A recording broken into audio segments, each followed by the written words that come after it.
2026년 7월 22일 수요일 말씀 묵상 함께 시작합니다. 오늘 말씀은 이사야 5장 18절에서 30절까지 있는 말씀입니다. 함께 말씀을 묵상합니다. 거짓으로 끈을 만들어 악을 잡아당기며 수레의 줄을 당기듯이 죄를 끌어당기는 자들에게 재앙이 닥친다. 기껏 한다는 말이 하나님더러 서두르시라고 하여라. 그분이 하고자 하시는 일을 빨리 하시라고 하여라. 그래야 우리가 볼 게 아니냐. 계획을 빨리 이루시라고 하여라. 이스라엘의 거룩하신 분께서 세우신 계획이 빨리 이루어져야 우리가 그것을 알 게 아니냐 하는구나. 악한 것을 선하다고 하고 선한 것을 악하다고 하는 자들, 어둠을 빛이라고 하고 빛을 어둠이라고 하며 쓴 것을 달다고 하고 단 것을 쓰다고 하는 자들에게 재앙이 닥친다. 스스로 지혜롭다 하며 스스로 슬기롭다 하는 그들에게 재앙이 닥친다. 포도주쯤은 말로 마시고 온갖 독한 술을 섞어 마시고도 끄떡도 하지 않는 자들에게 재앙이 닥친다. 그들은 뇌물을 받고 악인을 의롭다 하며 의인의 정당한 권리를 빼앗는구나. 그러므로 지푸라기가 불길에 휩싸이듯 마른 풀이 불꽃에 타들어가듯 그들의 뿌리가 썩고 꽃잎이 말라서 티끌처럼 없어질 것이다. 그들은 만군의 주님의 율법을 버리고 이스라엘의 거룩하신 분의 말씀을 멸시하였다. 그러므로 주님께서 백성에게 진노하셔서 손을 들어 그들을 치시니 산들이 진동하고 사람의 시체가 거리 한가운데 버려진 쓰레기와 같다. 그래도 주님께서는 진노를 풀지 않으시고 심판을 계속하시려고 여전히 손을 들고 계신다. 주님께서 깃발을 올리셔서 먼 곳의 민족들을 부르시고 휘파람으로 그들을 땅끝에서부터 부르신다. 그들이 빠르게 달려오고 있다. 그들 가운데 아무도 지쳐 있거나 비틀거리는 사람이 없고 졸거나 잠자는 사람이 없으며 허리띠가 풀리거나 신발끈이 끊어진 사람이 없다. 그들의 화살은 예리하게 날이 서 있고 모든 활시위는 쏠 준비가 되어 있다. 달리는 말발굽은 부싯돌처럼 보이고 병거 바퀴는 회오리 바람과 같이 구른다. 그 군대의 함성은 암사자의 포효와 같고 그 고함 소리는 새끼 사자의 으르렁거림과 같다. 그들이 소리치며 전리품을 움켜가 버리거나 아무도 그것을 빼앗지 못한다. 바로 그날에 그들이 이 백성을 보고서 바다의 성난 파도같이 함성을 지를 것이니 사람이 그 땅을 둘러보면 거기에는 흑암과 고난만 있고 빛마저 구름에 가려져 어두울 것이다. 아멘. 이스라엘이 맺은 들포도라는 주제로 함께 말씀을 묵상합니다. 이사야 5장은 하나님께서 이스라엘을 얼마나 정성스럽게 돌보셨는지를 포도원의 비유로 보여주었죠. 하나님께서는 기름진 산에서 포도원을 만드시고 땅을 일구어 돌을 골라내셨습니다. 가장 좋은 포도나무를 심으시고 망대를 세우고 포도주를 만들 수 있는 틀까지 마련했죠. 포도나무가 좋은 열매를 맺는데 필요한 모든 것을 준비하셨습니다. 그런데 하나님께서 기다리셨던 좋은 포도는 맺히지 않았어요. 먹을 수 없는 들포도만 맺혔습니다. 하나님께서는 이스라엘에게 정의를 기대하셨지만 그 땅에는 억압이 가득했고 공의를 바라셨지만 억울한 사람들의 울부짖음만 들렸습니다. 여러분, 오늘 본문은 이스라엘이 맺은 들포도가 구체적으로 무엇이었는지를 보여주죠.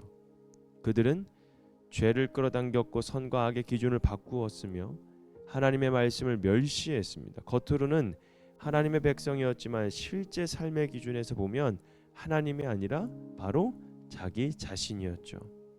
여기에서 우리는 한 가지 질문을 갖게 됩니다.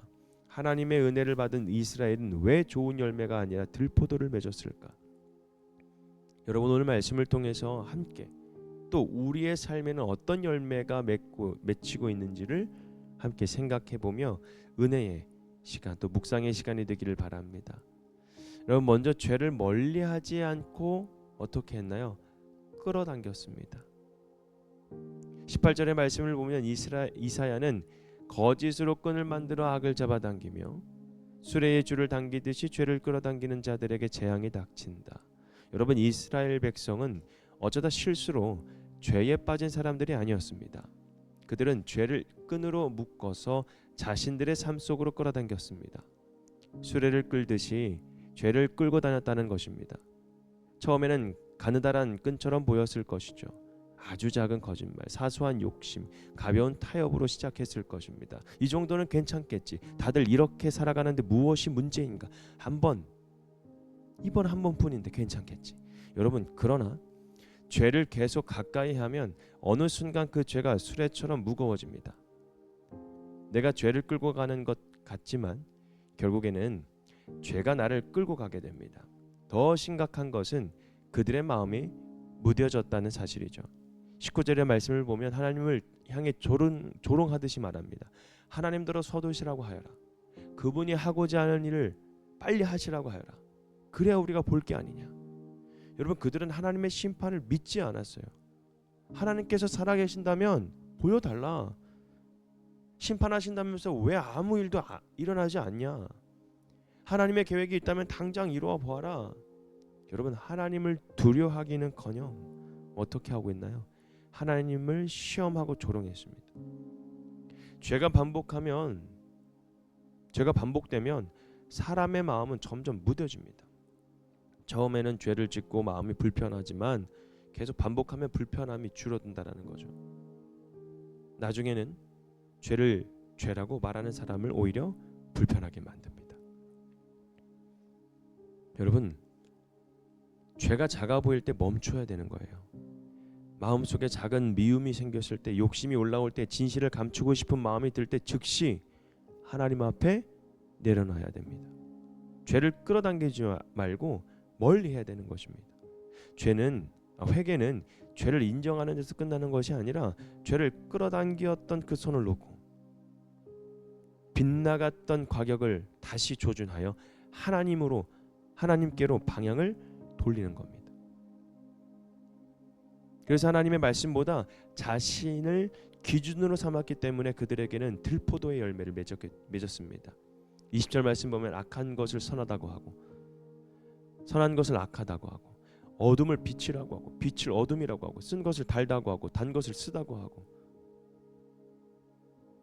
여러분, 청개구리가 아니고서야 어떻게 이렇게. 이스라엘 사회에서는 선과 악의 기준이 완전히 바뀌었습니다. 그저 거짓말하며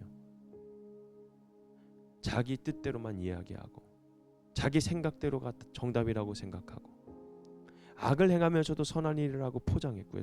옳은 일을 하는 사람을 오히려 잘못됐다라고 몰아가고 어둠을 빛이라고 부르고 빛을 어둠이라고 부르고. 왜 이런 일이 일어났을까요?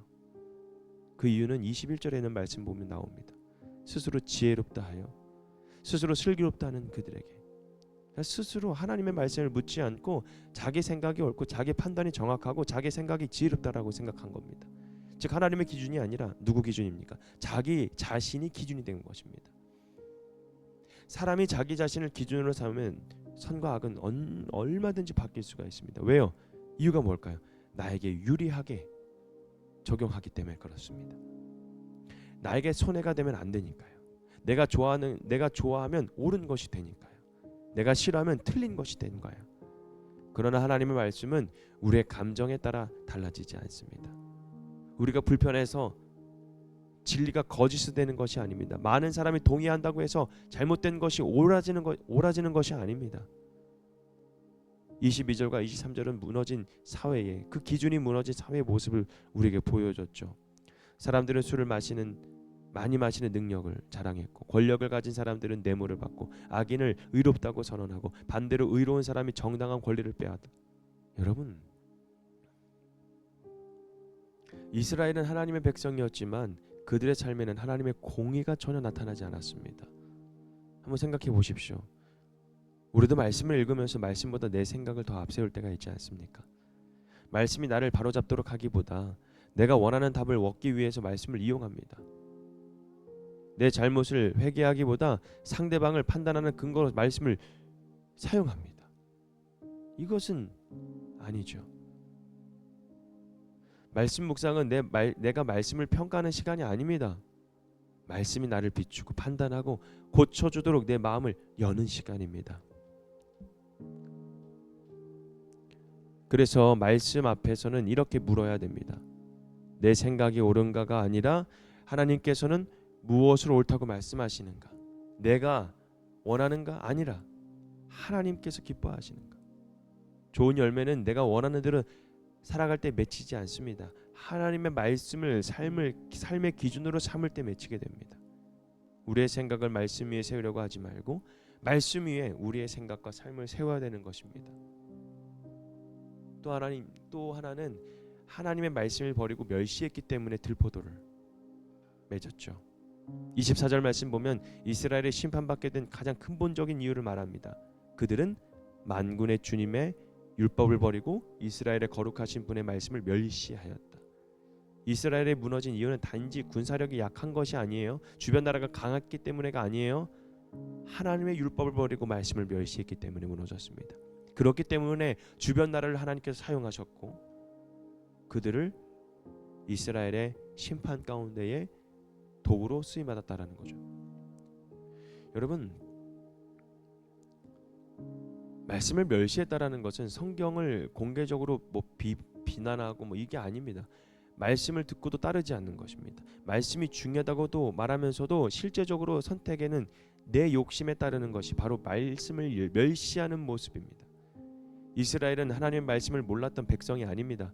그들에게는 율법이 있었고 예언자가 있었고요. 성전과 예배도 있었습니다. 그런데 말씀을 듣는 것과 말씀을 따르는 것은 달라요. 여러분, 말씀을 가까이 두지만 삶에서는 멀리한 것. 입술로는 하나님을 말했지만 중요한 선택에서는 하나님을 제외하는 것. 신앙도 마찬가지입니다. 여러분, 말씀의 뿌리를 내리지 않으면 겉으로는 예배를 드리고 봉사하며 신앙생활을 잘하는 것처럼 보입니다. 어려움이 찾아왔을 때 쉽게 흔들릴 수 있다는 거예요. 여러분, 이스라엘이 의지하던 힘으로는 그들을 막을 수가 없습니다. 그 결과 어떻게 됐죠? 30절에는 말씀 보면 사람이 그 땅을 둘러보면 거기에는 흑암과 고난만 있고 빛마저 구름에 가려져 어두울 것이다. 여러분, 말씀을 멸시하면요 삶의 뿌리가 썩지만요 말씀을 받아들이면 메마른 땅에서도 어두운 삶 속에서도 다시 새로운 열매가 맺을 수 있다는 것을 여러분 우리가 깨달아야 합니다. 하나님이 계셔야 할 그 자리에 여러분 우리가 세워져야 된다는 겁니다. 하나님이 없으면 안 됩니다. 하나님의 말씀이 기준이 되어야 합니다. 여러분, 나는 지금 어떤 열매를 맺고 있습니까? 하나님의 말씀보다 내 생각과 감정을 기준으로 삼고 있지는 않은가? 오늘 말씀 앞에 버려야 할 나의 죄는 무엇이며 순종해야 될 것은 또 무엇인지. 여러분, 죄를 끌어당기던 손을 이제 놓으십시오. 내 생각을 하나님 말씀 아래 내려놓으십시오.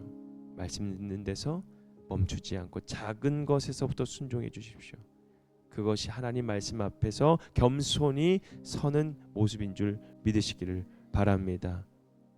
하나님께 찾으시는 정의와 공의의 열매, 사랑과 순종의 좋은 열매가 풍성하게 맺기를 주님의 이름으로 축복합니다.